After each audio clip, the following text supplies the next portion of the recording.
नमस्कार, India news के digital platform पर आप सभी का स्वागत है। आपके साथ मैं हूं वंदना राजरोही।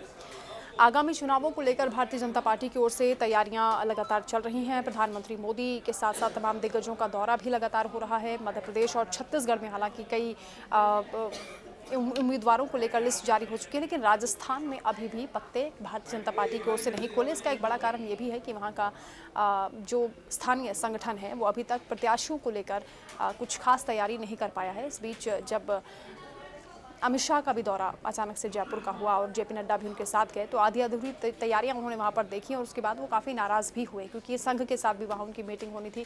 ये कहा जा रहा था कि जो प्रत्याशियों की लिस्ट वहां पर तैयार हुई होगी उसके बाद संघ से उसमें चर्चा करेंगे और तमाम चीज़ों को लेकर मंथन होना था, लेकिन ये सब चीज़ें अधूरी रह गई हैं। हालांकि बीजेपी कोर कमेटी की मीटिंग आज होने वाली है, उसमें ये माना जा रहा है कि मुहर प्रत्याशियों पर लग सकती है, लेकिन सबसे बड़ी बात जो यहाँ पर सामने आ रही है, एक तो वसुंधरा राजे को एक तरीके से अलग थलग किया जा रहा है। वो तस्वीरों के जरिए बार बार ऐसी चीज़ें सामने आ रही हैं, क्योंकि जब प्रधानमंत्री का भी संबोधन हुआ था, पीएम मोदी जब वहां सभा करने के लिए पहुंचे थे, तब वसुंधरा राजे एक कोने में बैठी हुई थी, लेकिन उन्हें संबोधन करने का मौका नहीं मिला था।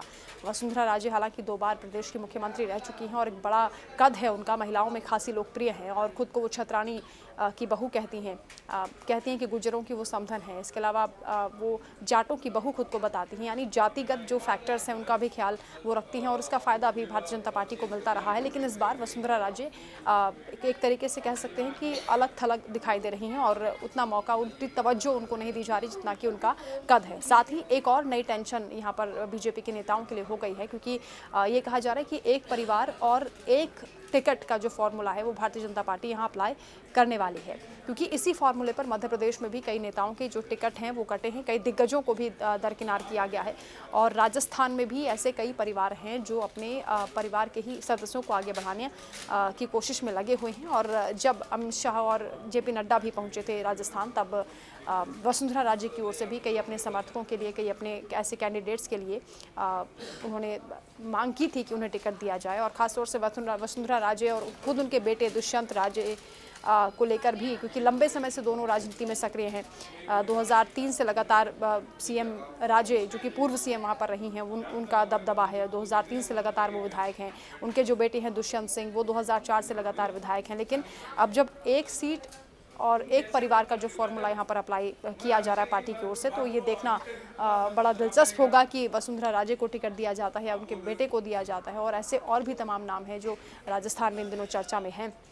एक और चीज़ की चर्चा यहाँ पर हो रही है कि मध्य प्रदेश की तर्ज पर ही राजस्थान में भी बीजेपी की ओर से ये फॉर्मूला हो सकता है कि जो सांसद हैं उन्हें चुनावी मैदान में उतार दिया जाए, केंद्रीय मंत्रियों को चुनावी मैदान में उतार दिया जाए। हालांकि इस बात पर कई सांसद नाराज़ भी दिखाई दिए। उनका ये कहना है कि अब उन्हें तो चुनाव लड़ाना था, लेकिन उन्हें खुद ही मैदान में लड़ने के लिए उतार दिया गया है। इस फॉर्मूले को लेकर भी हालांकि विपक्ष लगातार तंज कस रहा है, लेकिन राजस्थान में इस वक्त सबसे ज़्यादा सियासी हलचल वसुंधरा राजे को लेकर दिखाई दे रही है, क्योंकि सीएम फेस को लेकर भी क्लैरिटी अभी तक नहीं हो पाई है और प्रधानमंत्री मोदी की ओर से ये साफ संदेश दे दिया गया है कि कमल ही उनका चेहरा है और इस वक्त फोकस सबको इस बात पर करना है कि कैसे पार्टी को जीत दिलाई जाए और मुख्यमंत्री का चेहरा बाद में ही अनाउंस किया जाएगा। तो ये फॉर्मूला कितना हिट होगा और जो राजस्थान में उम्मीदवारों की लिस्ट जारी होनी है उसमें किस किस का नाम शामिल होने वाला है, ये देखना बड़ा दिलचस्प होगा।